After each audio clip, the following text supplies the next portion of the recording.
Pair your joystick with your Nexmow M2. Power on the joystick by pressing the center button. Press and hold the pairing button, located above the power button, until the light is flashing white. Once the light is flashing white, press the stop button on your Nexmow M2. Wait 5 seconds and press the stop button again. Once the power button turns green, the joystick is now paired with the Nexmow M2. To verify that your joystick is paired with your mower, press down on the top right bumper. When pressing down on the top right bumper, the mower light will turn white, indicating that the joystick is paired to that mower.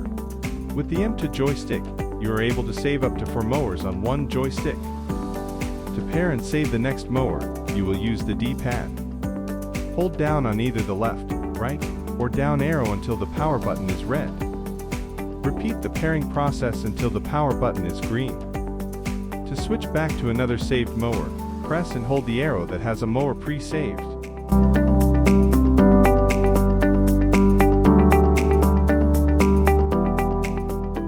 Lowering and raising the cutting deck with the M2 joystick. To lower the cutting deck, hold X and press the bottom right bumper trigger.